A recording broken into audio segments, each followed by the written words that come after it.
Part 2. When she had left, I asked Holmes about the case. The young woman is quite interesting, but her little problem is not very difficult or unusual. Would you mind reading me the description of Hosmer Angel? I then read it to Holmes. Missing, a gentleman called Hosmer Angel. About 5'7" tall.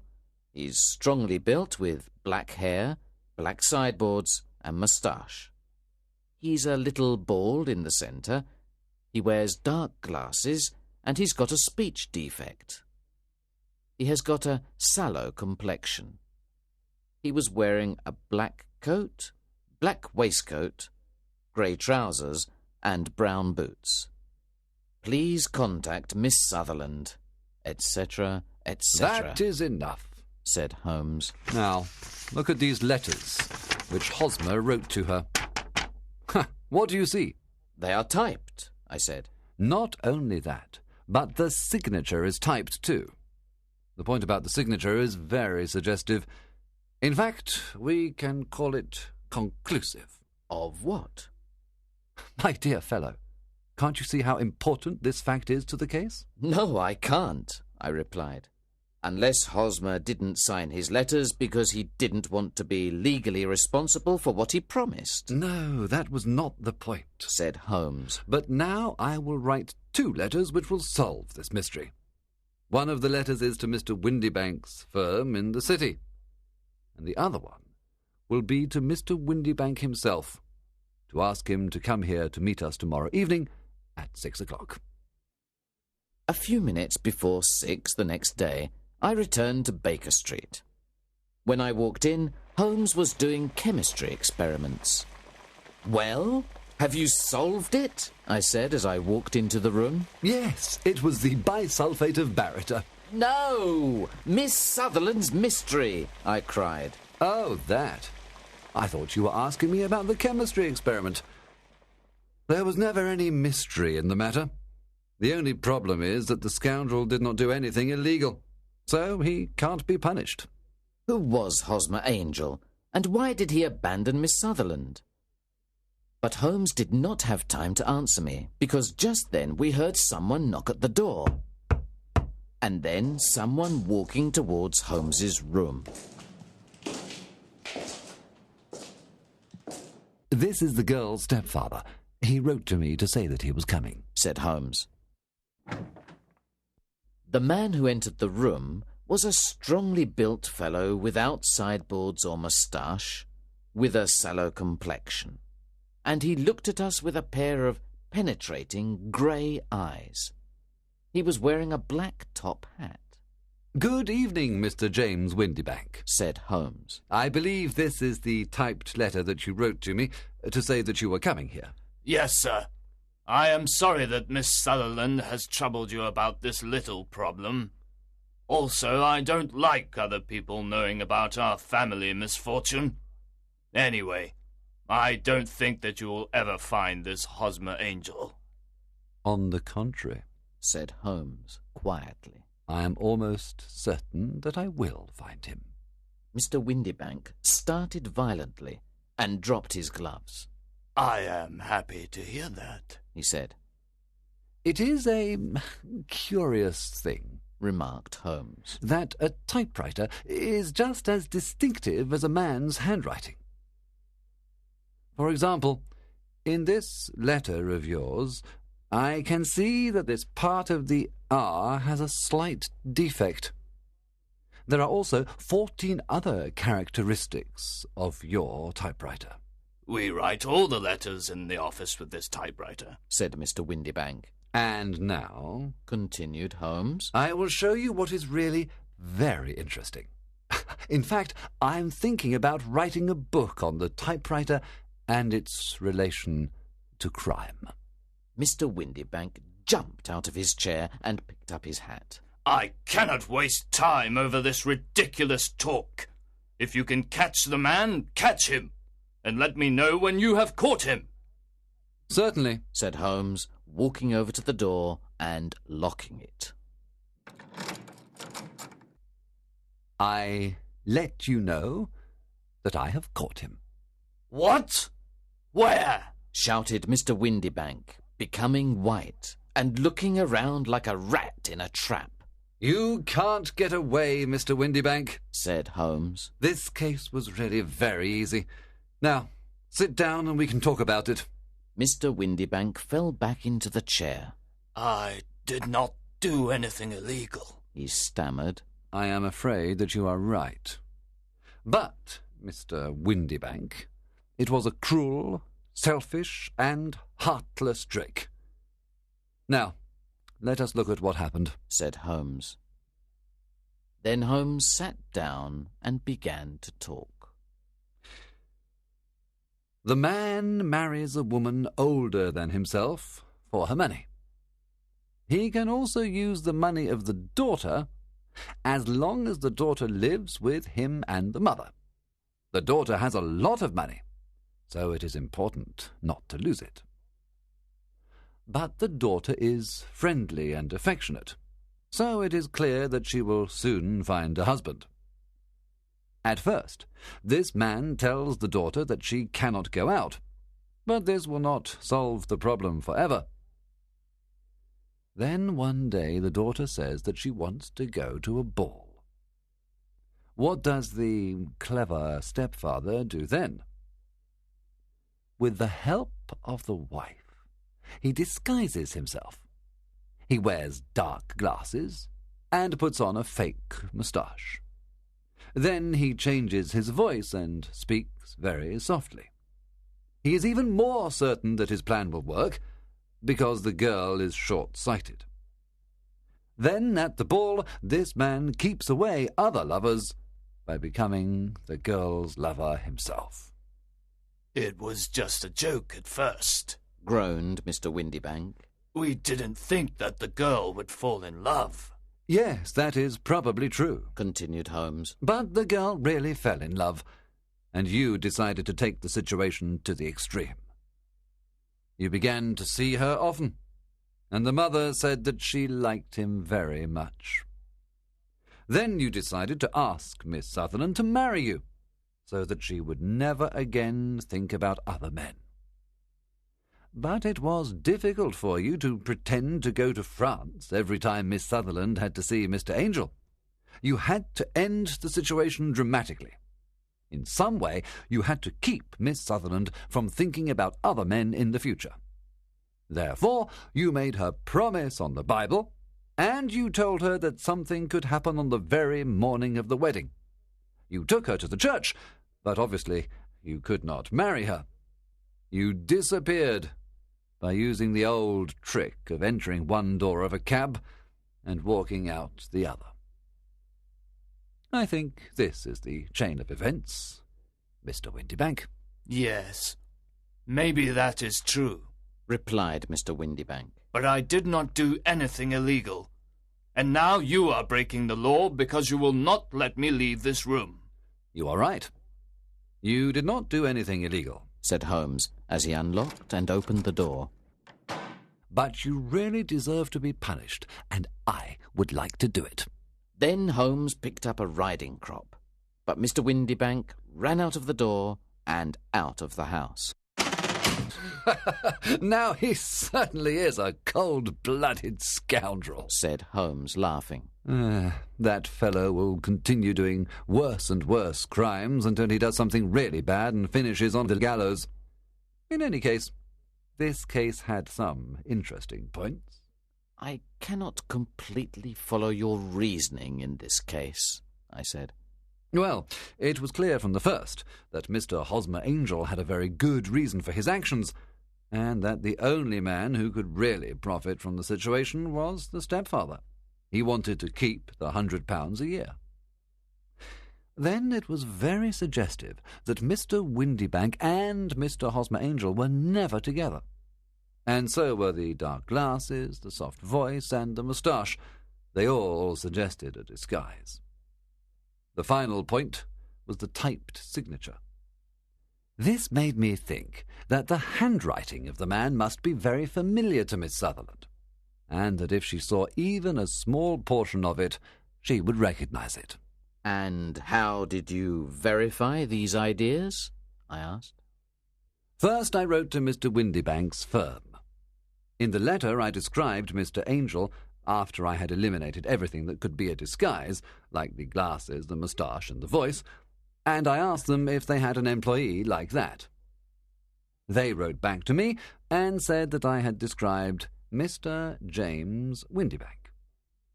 Then I wrote to Mr. Windybank to invite him here, and as I expected, he typed his reply to me. Then I compared his letter with the letters of Mr. Angel. Voilà tout. And Miss Sutherland? I asked. If I tell her, she will not believe me, replied Holmes. Maybe you remember this Persian saying, "It is dangerous to take a tiger cub from its mother, and it is dangerous to take a delusion from a woman." The Yellow Face, Part 1. Sherlock Holmes did not like aimless physical exercise, but one spring day I persuaded him to go for a walk with me in the park. We walked for 2 hours, and it was almost 5 when we returned to Baker Street. "I beg your pardon, sir," said our page boy as we entered. "There was a man waiting for you. He was a very restless gentleman. He walked all around the room saying, 'Isn't Mr. Holmes going to return?' Finally, he left." You see, Holmes said to me, I needed a case, and now I have lost this one because we went for a walk in the park. Hello? That's not your pipe on the table? Well, that man must have a very big problem, because he left his pipe. It is obvious that he likes this particular pipe very much. "How do you know that he likes it very much?" I asked. Well, Explained Holmes, I think this pipe costs around 7 and 6pence. Now, look, it has been mended twice with silver bands that probably cost more than the pipe itself. So this man must like his pipe very much, if he prefers to mend it instead of buying a new one with the same money. Just then, as Holmes was talking, we heard someone walking up the stairs, and then a man walked into the room without knocking. "I beg your pardon," said the man. "I should have knocked, but I am very upset, and I need help." The man then took off his hat and sat down on a chair. "My dear Mr. Grant Munro," began Holmes. Our visitor jumped from his chair. "What?" he cried. "You know my name?" "If you want to preserve your incognito," said Holmes, smiling, "then you should not write your name on the inside of your hat, or else you should turn the inside of your hat away from the person whom you are addressing. Anyway, my friend and I have heard many strange secrets in this room, and we have had the fortune to help many people. Please tell us the facts of your case." "The facts are these, Mr. Holmes," he said. "I have been married for 3 years, and my wife and I were very happy until last Monday. Suddenly, a barrier appeared between us, and she has become like a stranger to me. I want to know why. But, Mr. Holmes, I am sure that my wife loves me." "Please let me have the facts, Mr. Munro," said Holmes with some impatience. Effie, my wife, was a young widow, only 25 years old when I met her. Her name then was Mrs. Hebron. She went to America when she was very young and lived in the town of Atlanta, where she married a man called Hebron, who was a lawyer. They had 1 child, but there was a yellow fever epidemic there, and both her husband and child died of it. I have seen his death certificate. After this tragedy, she decided to leave America and come back to England to live with her aunt. I should also mention that her husband left her a large amount of money. This money was invested, and she can live very well with the income from it. She met me after 6 months in England. We fell in love with each other, and we married a few weeks afterwards. I am a hop merchant, and I too have a good income.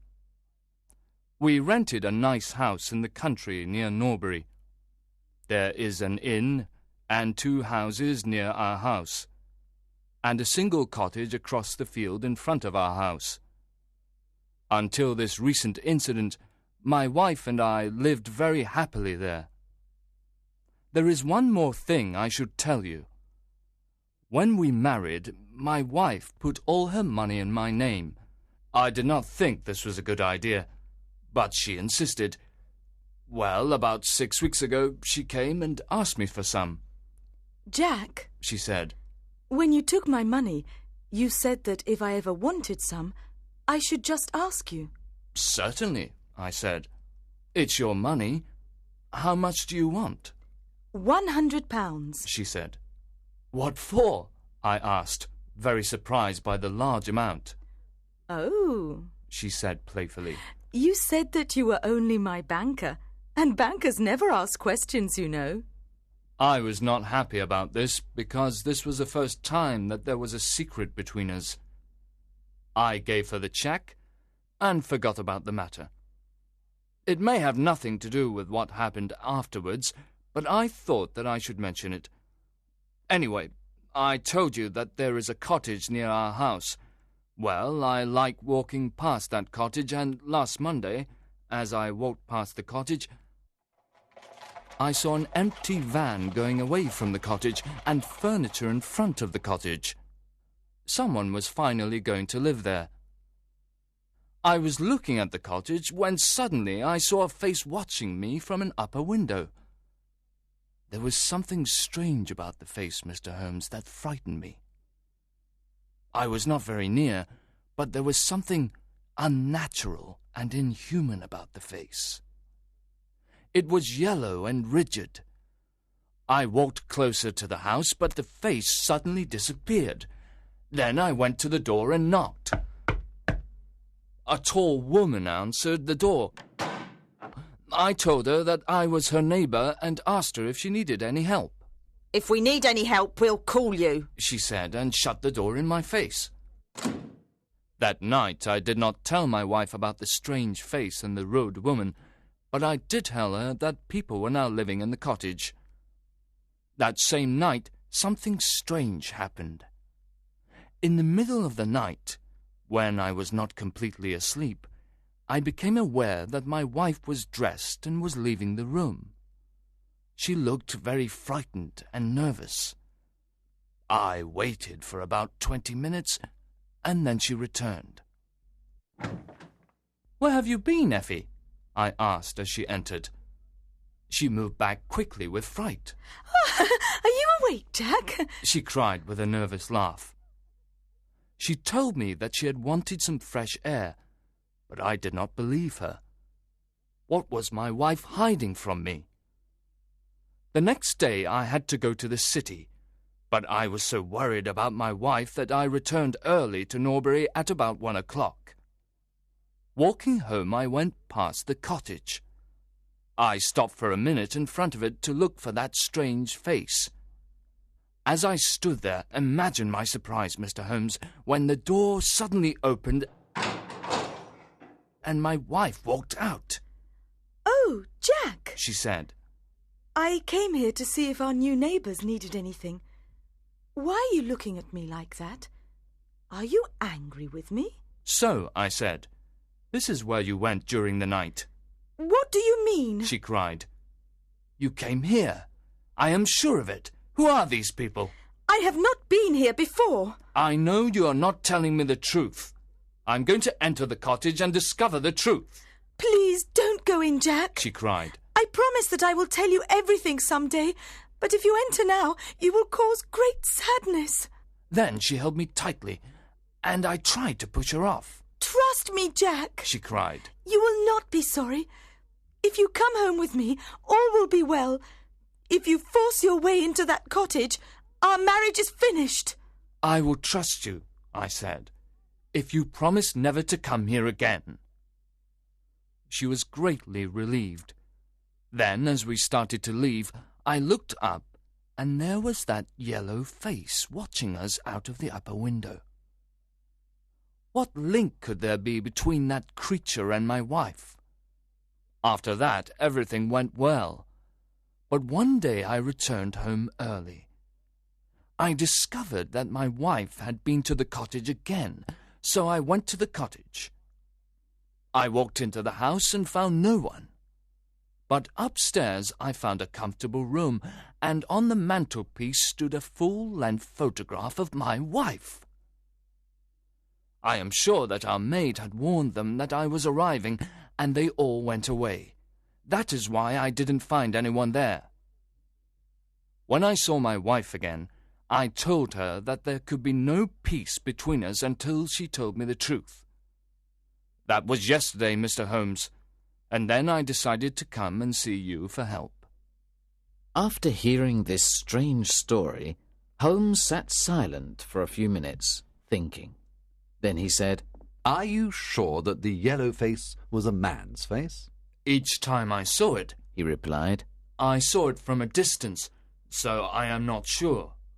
When did your wife ask you for the money? Asked Holmes. Almost 2 months ago. Have you ever seen a photograph of her first husband?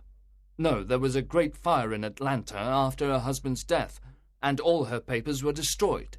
And yet she had a death certificate. Have you ever seen it? Yes, she got a duplicate after the fire. Have you ever met anyone who knew your wife in America? No. Has she ever talked about visiting America again? No. Has she ever received letters from there? No, I don't think so. Thank you, concluded Holmes. Now, go back to Norbury, and when you see that those people have returned to the cottage, call us. It will be easy to solve this mystery. Part 2. Then Mr. Grant Munro left, and Holmes and I discussed the case. "I am afraid that this is a case of blackmail," said Holmes. And who is the blackmailer? I asked. "Well, it must be that creature with the yellow face. Upon my word, Watson, there is something very attractive about that yellow face at the window, and I would not miss this case for worlds." Have you got a theory? I asked. "Yes," Holmes replied.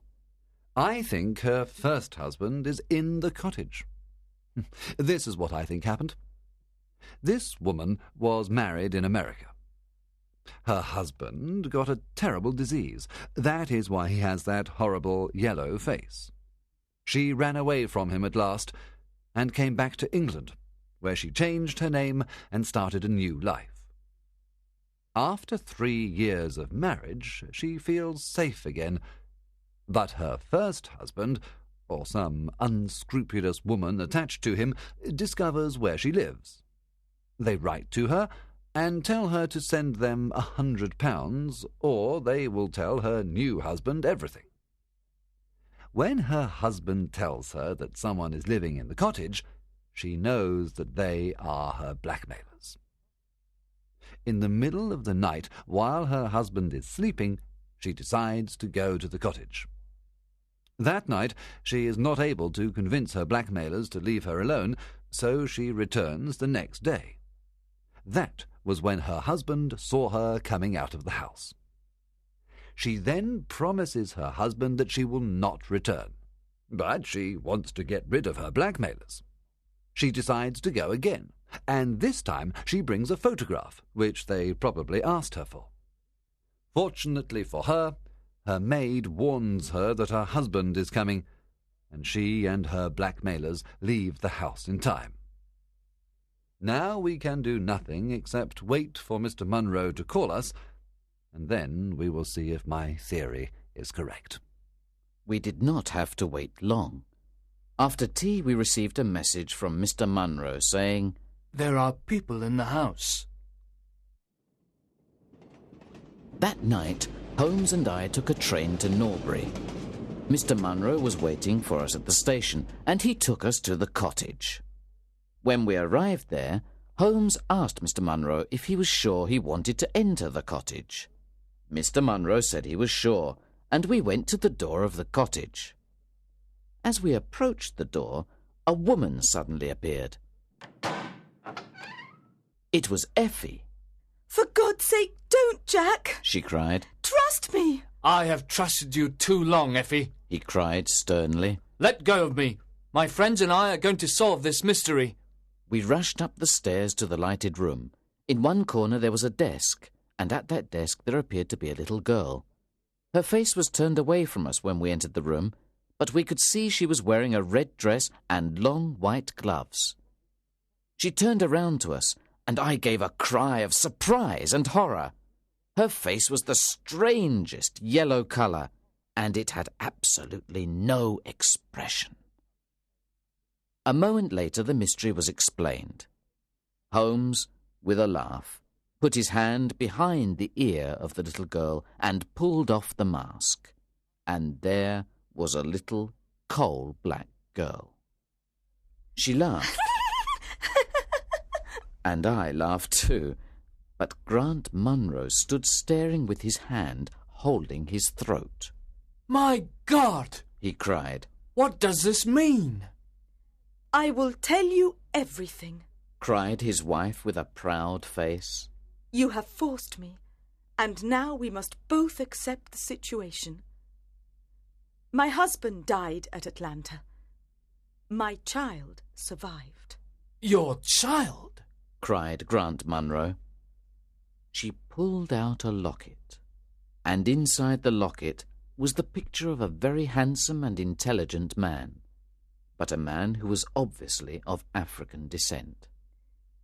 This is John Hebron of Atlanta, said Mrs. Munro. And he was a very noble man.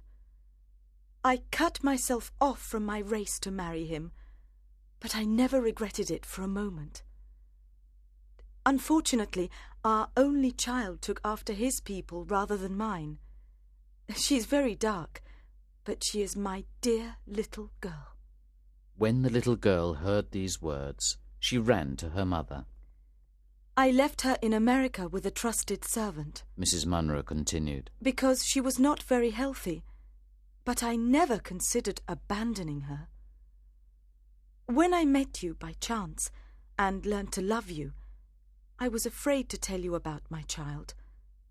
I was afraid to lose you. I kept her existence a secret from you for 3 years. But finally, I had to see my little girl. I sent the servant £100 and told her to come to this cottage. I took every possible precaution so that there would not be gossip about a little black girl. That is why she wore that yellow mask.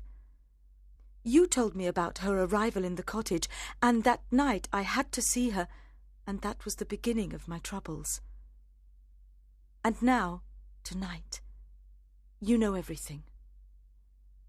What are you going to do about me and my child?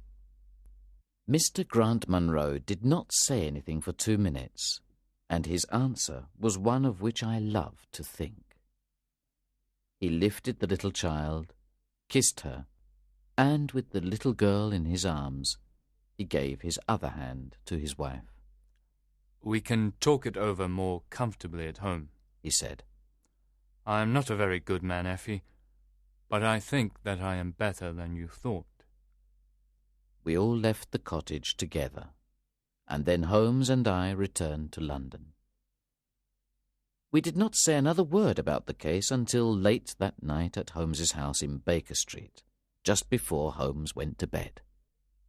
Watson, he said, if you should ever think that I am becoming too confident in my powers, or that I am not working hard enough on a particular case, please whisper Norbury in my ear, and I will be infinitely obliged to you.